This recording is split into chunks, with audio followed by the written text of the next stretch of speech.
we have made an order, and we are a law-abiding agency of the government.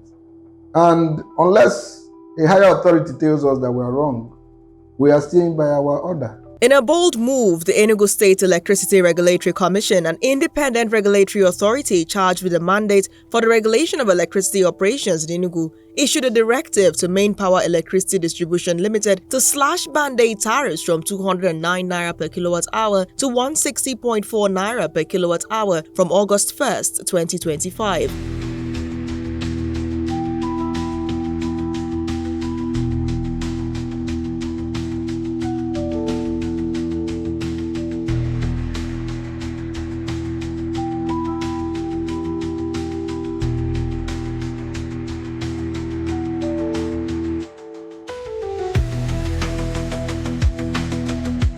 On this edition of AFIA Spotlight, we hear from Reuben Okoye, Commissioner for Electricity Market Operations at the Enugu Electricity Regulatory Commission, as he brings us up to speed on the developments surrounding this historic move and reactions to the pushback. The law in Enugu State that set up this commission gave us the power to do several things, one of which is to license operators who can operate in the state. Another is to fix the price for the product of, called electricity.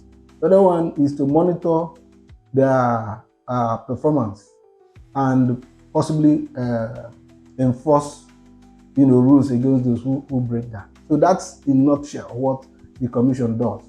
So when we took over the regulatory mandate for Enugu State, one of the things we did, according to what the law provided both in the Electricity Act and in the Enugu State electricity law, was to say, yes, you are Manpower, you are the operator in our state, you are going to have a license.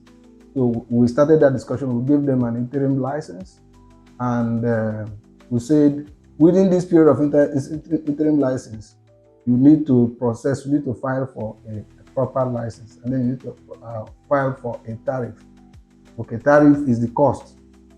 So there was a lot of delay in their doing that, but we accommodated them. Then we started the journey. We started this journey about 7 months. In fact, they filed their tariff application on the 31st of December 2024, when all of you were on holiday and everything. That was when they filed the application. We managed, we started the journey.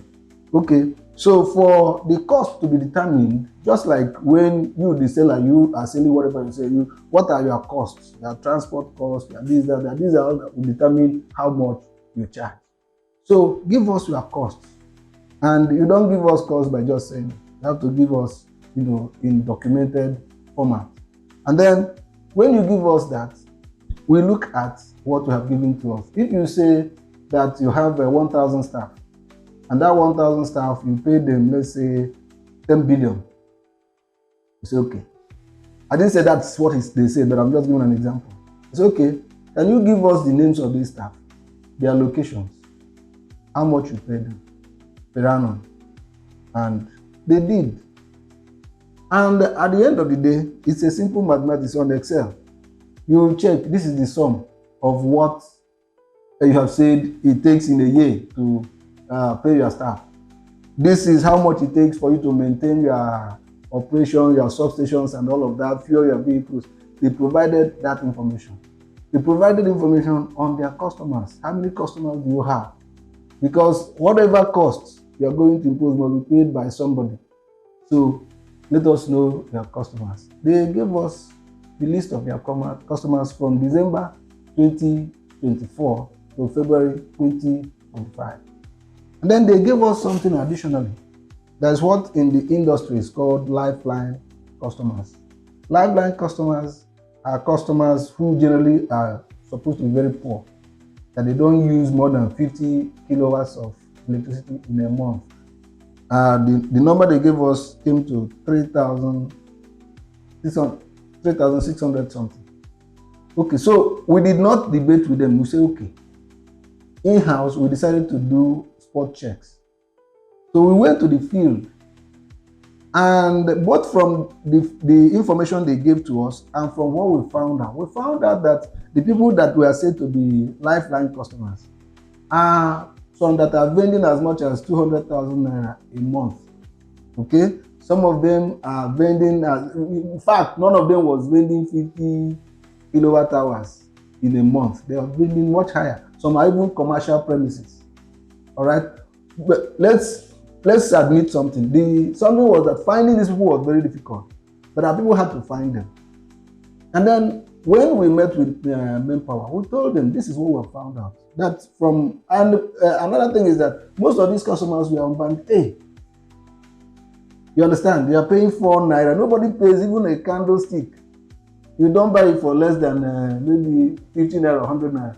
But some people are allowed to pay 4 naira. So we said this is not correct. So we have to bring these customers into your normal fold of customers. So they added to the number of people who would, pay the price of this product called electricity. So that is how we investigated their different costs. And then the issue of electricity from the national grid. Yes, we don't regulate transmission. We don't regulate generating companies that are licensed by NERC. And the electricity that we're using in Enugu from the grid, all of it is coming from the national grid. So what did we do? We took all the data from NERC. We didn't invent any. This is what they say is the cost of electricity for all the generating stations. We have about 30-something generating stations in the country. But there's a blended rate that's agreed that all the discos are charged. And that is what we adopted. For transmission, we also adopted the price. I don't want to begin to mention numbers, but the concept is that we took whatever they are using now for serving Enugu. We did not take anything out. And so by the time we did all of that, we came to an average tariff. So it's multiplication, division, and all of that addition. At the end of this is the number. Average tariff. An average tariff of 90-something naira. Giving your cost and everything. So how do you share this average tariff across your 300-something thousand customers? That's what they provided us. So that is called tariff design. How you share the money among if you have more customers, the burden will be less. If you have less customers, the burden will be high. 10 people sharing 100 naira. They will all get how much? Or having to pay 100 naira. They will each pay 10 naira, is it not? But if 5 people need to pay 100 naira, they will pay more. So that is what happens. So it is usually the operator that will come with how they will share the costs among their customers. And we gave them freedom. We say you are not restricted whatever design you want to use. What was being used before, about 5-6 years ago, was what you have. You have the residential customers, you have commercial customers, you have industrial, spatial, and street lights. That was what we had before.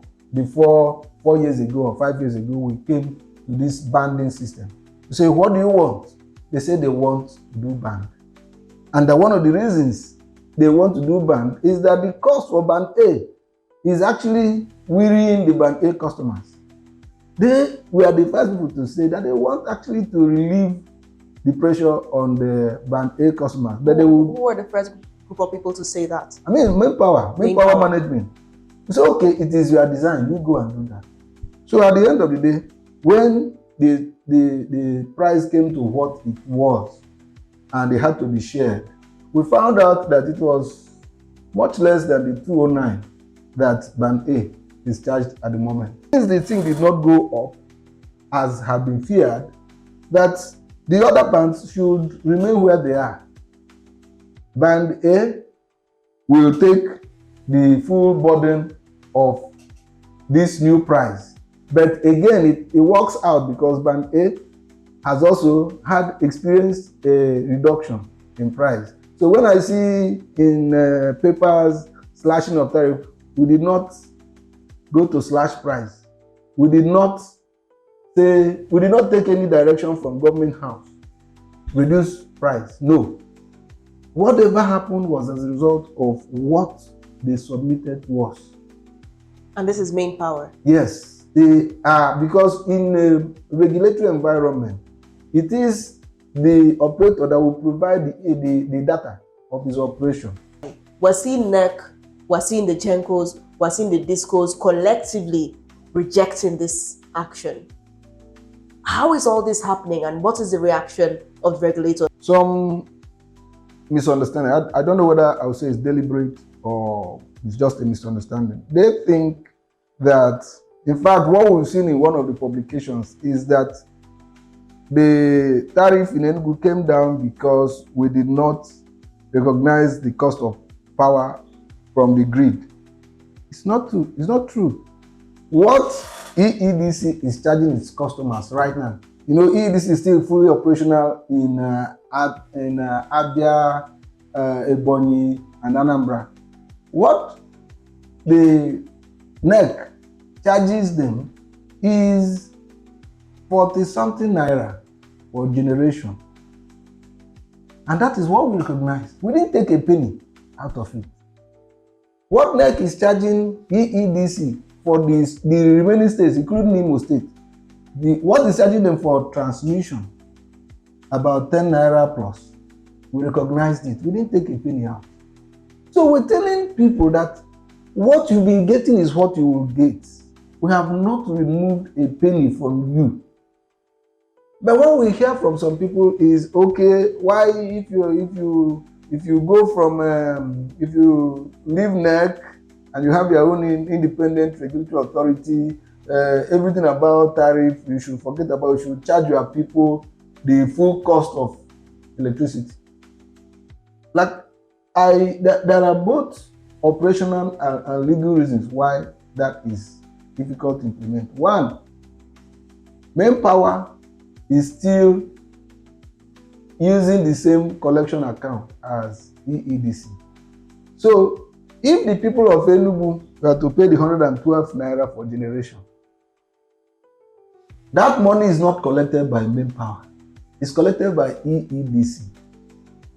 And it will mean that whereas the operations in Imo State are charging 40 for something naira in Imo State, are charging for something in Anambra, and so the people in Enugu are paying 100 and something naira, and that money will be collected by EEDC, and EEDC will not remit that money to NBET. NBET is the bulk buyer of electricity in Nigeria. So that money will not go to them, because at the end of the month, what the invoice they will get will be for 40-something% of the generation cost. So part of the problem is that we have had a lot of difficulties. We said from the beginning, please help us. We want to have an independent life for manpower. Let them even have their bank account. You know why they have one common bank account? Because the DISCOs over time had taken some facilities from Central Bank of Nigeria. And because of that, Central Bank set up a system where they track all the monies that come into their operation. And they take their money first before these operators can reach it. So they call it an escrow arrangement. So that escrow arrangement is on manpower EEDC account. And we say we are ready to allow the same escrow arrangement to continue in manpower account if you will allow them to have an account. We wrote letters way back, as far back as November last year, asking NERC, please help us to do this so that they can chart their own independent path. Up till now, we have not got a response. August 1st, at the time of recording this interview, is just days away. Yeah. How confident can the beneficiaries of this tariff cut be that EERC would be able to maintain its stand on this tariff cut? Well, let me say this. I happen to be a lawyer. So we are established by law, and the law allows us to make regulations, orders, directives, guidelines, and so on. We have issued an order. Until that order is recalled, it stays. We will respectfully respond to other stakeholders in NESI, the Nigerian Electricity Supply Industry, who respectfully try to allay their fears that we're not doing anything illegal, we're doing something that is fully backed by law. And so you need to also give us a little respect, because we are set up by law. We are not, what is it? We are not a fly by night. So if they recognize that we have a right to be, they will perhaps listen to the reasons we have expressed. Now, for the issue of subsidy is an emotive thing in Nigeria. But if you want to remove subsidy, if you remove it across board, Enugu people will pay whatever it is that becomes the generation price. Ibadan people will pay, Lagos people will pay, and so on. But why would you want Enugu State to pay the full price of generation, while the 35 states plus Abuja will not pay that? What is it a blackmail that once you leave, you become a state, you have a state regulatory commission, you suffer consequences? You are part of the Federal Republic of Nigeria. And this insinuation, this move, or this consequence, shall I say, is coming from NERC. Yeah, right? So NERC is saying something that we are not in charge of regulating the national grid. Mm-hmm. We agree, we have no doubt, but what we're saying is that we have taken input from you. These are the input you have established. So essentially, we're seeing that the body language of NERC does not seem to be in tandem with this Electricity Act of 2023, because a lot of the things being said appear to be restrictive in nature to the states. Now we're seeing the proposal for the amendment taking the front burner at the National Assembly, at the Senate. What would be the implications of such an act being amended to the 2025 Electricity Act? Yeah, we're voicing our strong objection to that because, first of all, it is a constitutional overreach. Constitution recognizes the power of the State House of Assembly to make law for generation, distribution, transmission. All right? As a matter of fact, there's something that people have not come to realize. Under the Constitution, NERC is not supposed to be involved in distribution. They're not supposed to have any hand in distribution, because under the concurrent legislative list, the schedule, I think second schedule, part 2, I think paragraph 13, 13b, it says there that the National Assembly shall make laws on matters relating to generation and transmission. They carefully omitted distribution. It is in the same second schedule, paragraph 2, paragraph 14b, that it now says the State House of Assembly shall have the power to make laws with respect to generation, transmission, distribution in their areas of coverage. It is in the states only have the power of distribution. At the federal level, NERC is not supposed to do distribution. But because we've operated a centralized power grid, that's why they are doing it. And it's been difficult for them to be weaned away from it. And that is why we see the amendment bill being one of the things we saw there is that they want NERC to be making tariff for across the country. No, tariff is a localized matter. The cost in Enugu is not the cost in Lagos. So why would you use the cost in Kano or Kaduna or Lagos or to assume the price for Enugu or any other part of the country? Some places will have high costs. Some places will have low costs. So if you recognize that, there is no reason why, if you do your math well, we should have the same price. As reactions continue to pour in, leading questions remain: is NERC really supportive of the subnational regulators and the implementation of the Electricity Act of 2023? What will be the implications of the proposed amendment? In follow-up and subsequent episodes, we bring you insights from other members of the electricity value chain.